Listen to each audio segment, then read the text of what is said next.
and welcome to this week's news bulletin from the Christian Institute. Leaders of the main opposition parties in Scotland have committed themselves to campaign for the redefinition of marriage at an event held at Holyrood.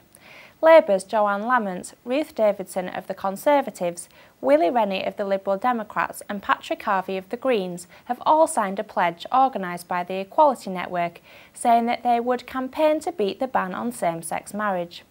But Ruth Davidson has already faced criticism for signing the pledge from Chairman of the Edinburgh West Conservative Association, Stuart Geddes. Mr Geddes said, "The impression seems to be that her view is representative of the party as a whole. In fact, nothing could be further from the truth." And John Deegan of the Roman Catholic Church in Scotland said, "It is disappointing that party leaders have been so cavalier in joining the bandwagon for redefining marriage. We deserve a more reflective approach from those in a position of political leadership." SNP ministers have not signed the declaration, with a spokeswoman saying it would be inappropriate to sign any pledge on this matter while the analysis of the consultation is ongoing.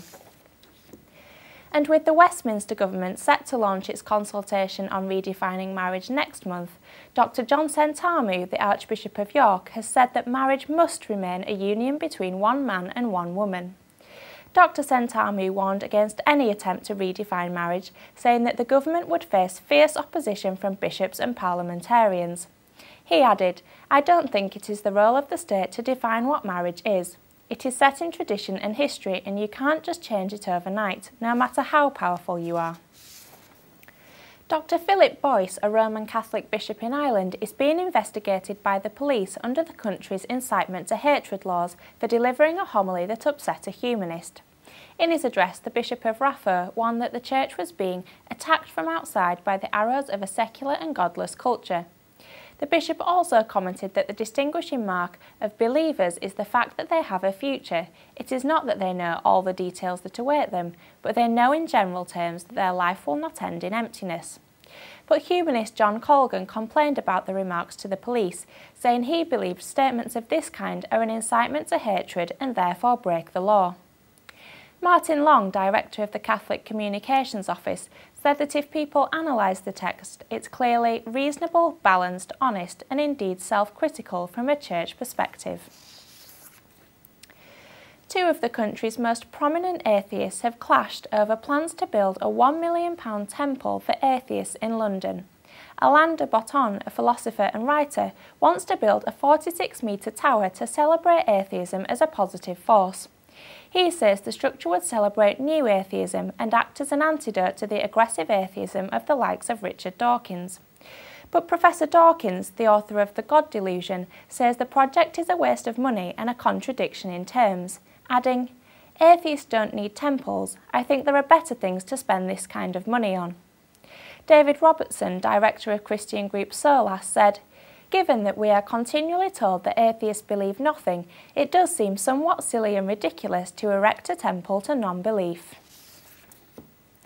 Former Governor of Alaska, Sarah Palin, has called on an American airline to reverse its decision to remove prayer cards from in-flight meals. For 30 years, Alaska Airlines has placed a card with a quote from the Psalms on its meal trays, but it has decided to call a halt to the practice following some complaints. The airline have said that some of its customers enjoyed the cards, but others were offended by them. Mrs Palin has now written personally to the airline, calling on management to reconsider the matter, asking, "Why, in this day and age, must every reference to faith in God be censored from the public square? Why must a private company buckle under pressure from a handful of people who find a little card saying, 'The Lord is my shepherd,' offensive?" And finally, a paralysed man has spoken for the first time in nearly 20 years and told his mum, "I love you." Simon Ellis, who is 37, was told he would never talk again after being involved in a car accident in 1992. But now, after being cared for at a Ryder care home in Ipswich for 18 years, Mr Ellis has uttered his first words. His mum, Diane Franklin, said, "Since saying 'I love you,' he has been saying his brother's name, Andy, and he has also said Hilary, which is his sister's name." The news comes amidst pressure to change the law so that people in a similar position can have their lives ended by euthanasia. Laura Gill from the Sue Ryder charity said, "We are absolutely thrilled with the progress Simon is making. It's fantastic to see him so happy, full of life and able to share his wonderful sense of humour."